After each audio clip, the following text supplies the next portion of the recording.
So there we go, that is the dismantled remains of that compost bin. And we've managed to get 1, 2, 3, 4, 5 bags of kind of semi-broken down compost.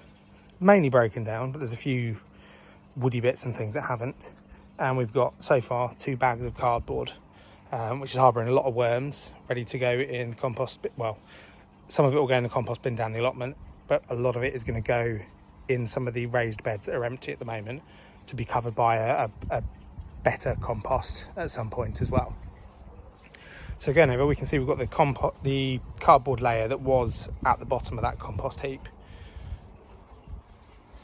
And then we have a look down here and we can see where the mice have been burrowing into that compost bin. I didn't find any actually in there, so it looks like they were just coming in for food, but I'd rather they weren't in the garden like that anyway, giving them a place to breed, because we have had mice in our house quite recently. That problem's been sorted, but I'd rather not have a perfect way for them to get back in. So let's carry on. And there we go. It's almost like the compost bin was never there. So it's all been raked over. No traces of mice found in there at all. Now hopefully it should be really good conditioned soil under there, because we had obviously the compost bin on there for several months. So there's going to be compost that's leaked down, nutrients have leaked down. So yeah, it should be a nice planting area for the time being. It may eventually end up being changed into a little barbecuing area. It may not. The reason for this being is this section here, which we've previously used for barbecuing in, is going to be turned into a hot tub area where we're going to have a sort of shelter for the hot tub to go in here, so that we can have plenty of hot tub time come summer.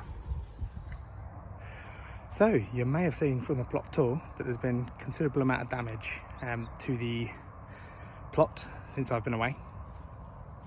One of those things is the windows on the little Teabunker. So I'm going to look at getting that repaired today and replaced with some plastic instead. So this is the damage that had occurred to the window. So as you can see, it looks like something's gone through that one. And the same with that one. I don't think it's vandalism at all. I think it is just something that's been blown into it.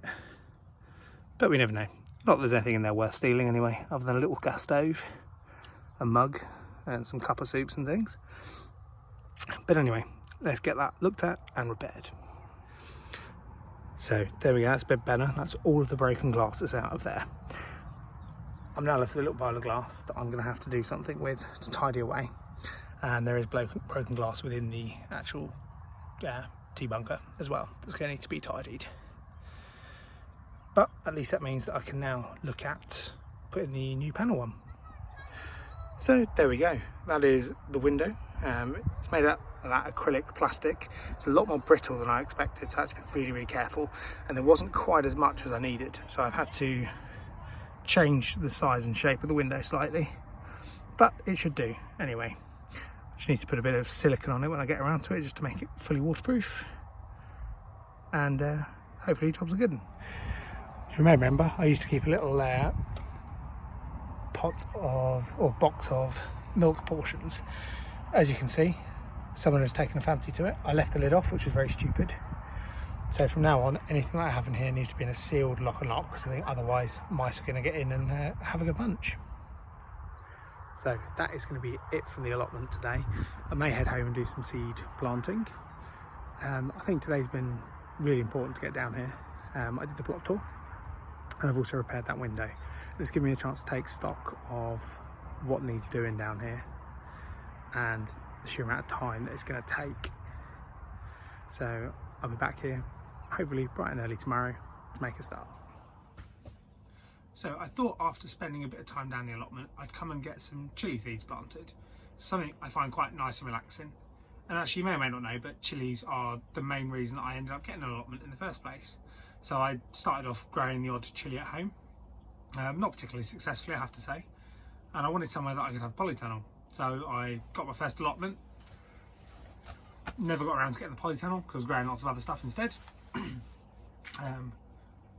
moved to this allotment where I'm not allowed a polytunnel. So as much as chilies were what I started out with, it's kind of now taken a bit of a back step. Nonetheless, I still like to plant some chilies. So I thought I'd sort through all the chili seeds that I've got, and you can see I've got quite a pile of different varieties of seeds. And in particular, this year, ones that I wanted to plant, we actually had as wedding favours at my wedding last year. So every guest got a pack of chili seeds, and each one had a different variety. And the reason for that was we had our tables named after different chilies. So if you were on, say, Dorset Naga table, you got a pack of Dorset Naga chili seeds, and etc, etc. We did have a few left over, and I want to get these planted. And because it's such a nice day, and it's actually been the first day that I've been allowed out of the house and down to the allotment, and it's such nice weather, I thought I'd go something slightly stronger than a cup of tea to do that with. So, nice greenhouse beer. Right, let's get planted.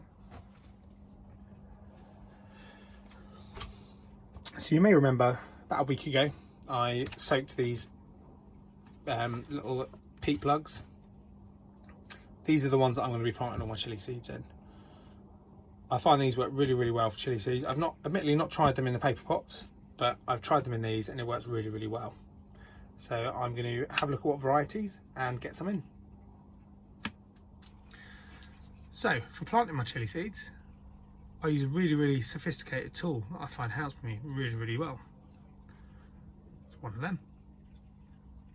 It's just a little label. I find you can slide it into the bag.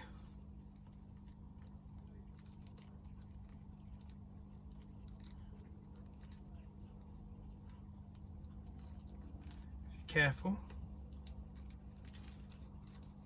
You watch me struggle with it now.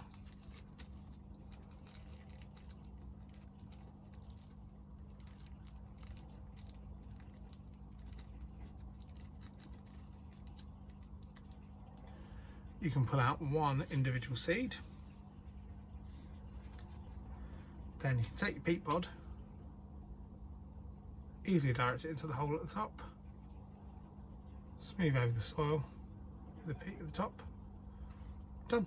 One chili planted. Right, well, I've got another 34 of those to go, so I will catch up with you in a bit. And there we go. That is one tray of chili plants done. So what we planted, we've got some Dorset Naga, some Serenade, some Habanero lemons, some Carolina Reaper, some Thai Hot, some Lemon Drop, and some Hungarian Hot Wax. So a nice little selection. I feel there is going to be another tray coming of chilies though. But that is me done for today. So thank you for watching. Take care. Happy allotmenting.